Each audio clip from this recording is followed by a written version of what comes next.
Hi friends అందరికీ. ఈరోజు ఏంటంటే మనం లో బడ్జెట్లో పిజన్ హౌస్ ఎలా తయారు చేయాలనేది చెప్తాను అనమాట. నేను ఎలా చేశాను అనేది మీకు కూడా చూపెడతాను. మీరు కూడా చూస్తే యూజ్ఫుల్ అయితే లైక్ చేయండి, షేర్ చేయండి, సబ్స్క్రైబ్ మాత్రం మర్చిపోండి ఫ్రెండ్స్. ఫ్రెండ్స్ మన పావురాలు మేత పోస్తున్నాయి అనమాట. ఇదే అనమాట మన హౌస్.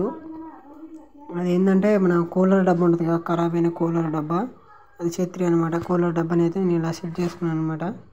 చూడండి మీరు, పేషెన్స్ కూడా బాగా అలవాటైనాయి.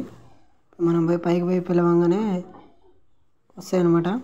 ఇప్పుడు మన ఒకటి ఏంటంటే మన గిరేబాజ్ ఒకటి అలా రెడ్ కలర్ గిరేబాజ్ అయితే పోయిందనమాట. అయితే చాలా బాధగా ఉంది. చూడండి మీరు, ఇట్లా ఇట్లా సెట్ చేసుకున్నాను అనమాట. అంటే ఇలా 2 to 4 యాపిల్ బాక్సెస్ ఉంటాయి కదా ఫ్రెండ్స్. యాపిల్ బాక్సెస్ 4 అయితే నాకైతే పట్టినాయి. అందులో బేబీస్ కూడా లేపినాయి అనమాట. మీరు కూడా చేసుకోండి. మరి ఖర్చు పెట్టి ఇటుకలు అవన్నీ చాలామంది ఇటుకలు అవి పెడతారు అనమాట. ఇటుకలు పెట్టి ఖర్చు చేసి మీరు కొద్దిగా చాలా బడ్జెట్ అయితేనే అవుతారు. మనమైతే లో బడ్జెట్లోనే అయితే అయిపోయింది. కూలర్ డబ్బా అనేది ఫ్రీగానే వస్తుంది అనమాట. ఫ్రీగా వచ్చిందంటే నేనైతే ఇలా యూజ్ చేసుకున్నాను అనమాట. మా దగ్గర వాన వచ్చింది. ఆ వానలో కూడా అది ఎగిరిపోలేదనమాట, గాలికి ఆగింది. వాన అయితే ఏం తడవలేదు.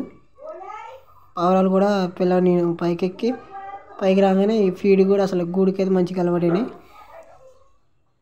చూడండి ఇలా అసలు ఆ గూడులోకి ఎలా పోతున్నాయి, ఎలా ఉంటుందంటే ఛత్రి కూడా పెట్టినా అనమాట. ఛత్రి కూడా మనం లో బడ్జెట్లోనే నాకు వచ్చినట్టు హ్యాండ్ మేడ్ చేసిన అనమాట. ఛత్రి జస్ట్ ట్రైనింగ్ కోసం ఛత్రి చేసిన. చూడండి మీరు కూడా నచ్చితే ఇలా చేసుకోండి. లైక్ చేయండి, షేర్ చేయండి. మన ఛానల్ మాత్రం మర్చిపోకుండా సబ్స్క్రైబ్ చేసుకోండి friends. Okay friends, thanks for watching. Bye.